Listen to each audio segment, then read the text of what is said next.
नमस्कार बंधुओं। जितने भी छात्र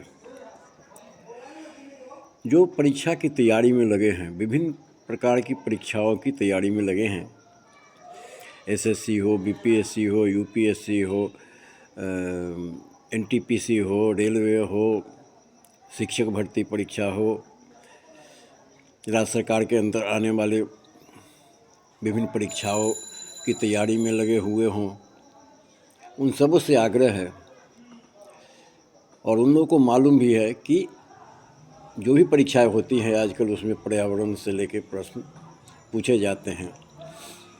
कभी कभी 4-4, 5-5 प्रश्न पर्यावरण संरक्षण विषय से दिए जाते हैं।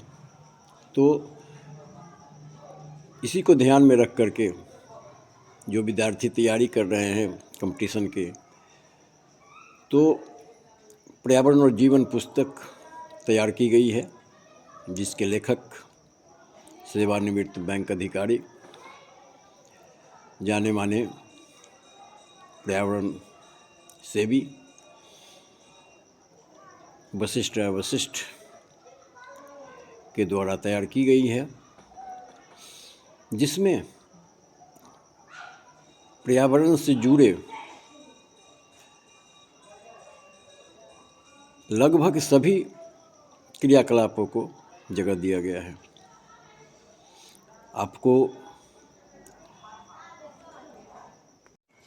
यह जो पुस्तक है पर्यावरण और जीवन, लेखक ने इसे प्रकृति को समर्पित किया है।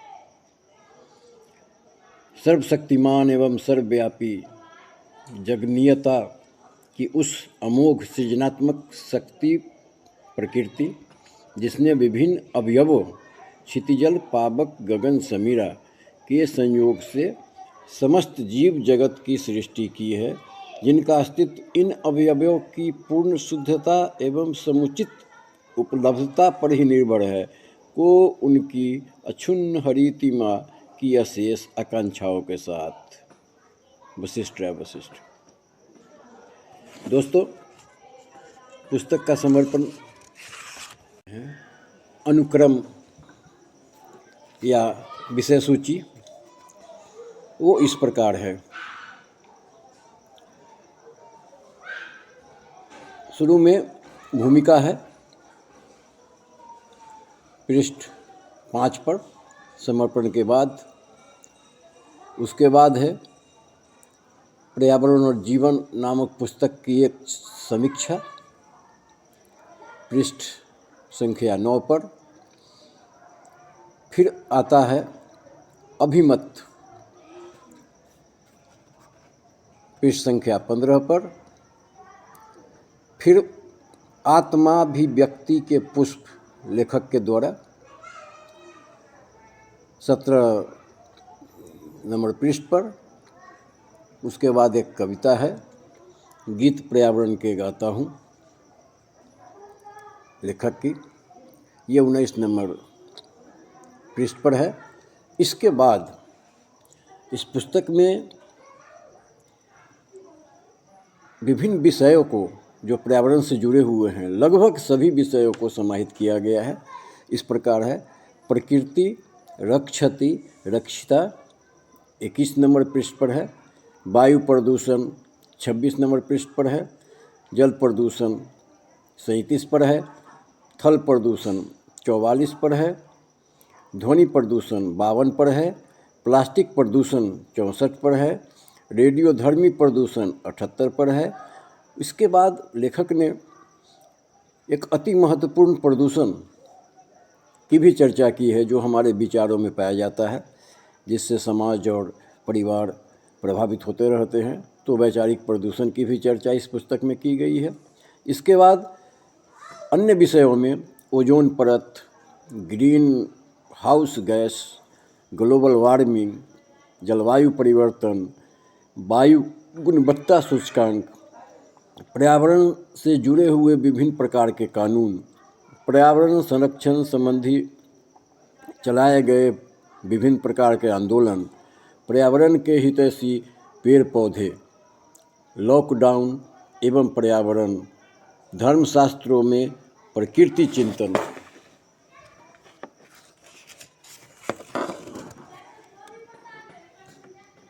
धर्मशास्त्रों में प्रकृति चिंतन के बाद ग्रहों एवं राशियों के अनुसार पौधरोपण। ग्रहों एवं राशियों के अनुसार पौधरोपण एक विषय है। लोक गाथाओं में प्रकृति और पर्यावरण चिंतन। फिर फिल्मी गीतों में प्रकृति चित्रण, प्रकृति एवं छठ पूजा। उसके बाद है उपसंहार। अंत में है पर्यावरण संरक्षण एक अभियान के क्रियाशीलन। इसके अलावा परिशिष्ट में भी बहुत सारी जानकारी रखी गई है। विभिन्न पर्यावरणीय दिवस कौन कौन से हैं, वायु से संबंधित जानने योग्य महत्वपूर्ण बातें क्या हैं, जल से संबंधित जानने योग्य महत्वपूर्ण बातें क्या है, पृथ्वी से संबंधित जानने योग्य महत्वपूर्ण बातें क्या है, ध्वनि से संबंधित जानने योग्य महत्वपूर्ण बातें क्या है, प्लास्टिक से संबंधित जानने योग्य महत्वपूर्ण बातें क्या है, पेड़ पौधों से संबंधित जानने योग्य महत्वपूर्ण बातें क्या है। अंत में है परिस्थितिकी से संबंधित जानने योग्य महत्वपूर्ण बातें क्या है। ये सारी जानकारी इस पुस्तक में दी गई है और इस पुस्तक विश्वास है कि इस पुस्तक को पढ़ने के बाद परीक्षाओं में, विभिन्न तरह की प्रतियोगी परीक्षाओं में, एकेडमिक परीक्षाओं में भी पर्यावरण से जुड़े हुए जो प्रश्न पूछे जाएंगे उसका समाधान ये पर्यावरण और जीवन वशिष्ठ वशिष्ठ लिखित पर्यावरणीय पुस्तक है। आग्रह है आप सबों से कि एक बार ज़रूर इस पुस्तक को अंदर दिए गए कंटेंट को देखें। आप इससे लाभान्वित होंगे। न सिर्फ परीक्षाओं में, आम जीवन में भी इसका फ़ायदा आपको मिलेगा, समाज को मिलेगा, मानव जनजीवन को मिलेगा और प्रकृति पर्यावरण को बचाकर, प्रदूषण को भगाकर आप एक प्रकृति का कर्ज चुकाने का नुस्खा भी प्राप्त कर सकते हैं। तो नमस्कार बंधुओं, आगे के वीडियो में हम आप सबों के साथ एक एक विषय पर एक एक वीडियो बनाऊंगा और आपके साथ शेयर करूंगा। आशा है आप हमारे स्प्रेडिंग एजुकेशन बाय वशिष्ठ नामक जो शैक्षणिक पर्यावरणिक चैनल है उसे सब्सक्राइब करेंगे। अगर आप सब्सक्राइब करते हैं तो आपको हमारे सारी नोटिफिकेशन तुरंत प्राप्त हो जाएंगे और इससे आप लाभान्वित होंगे। धन्यवाद।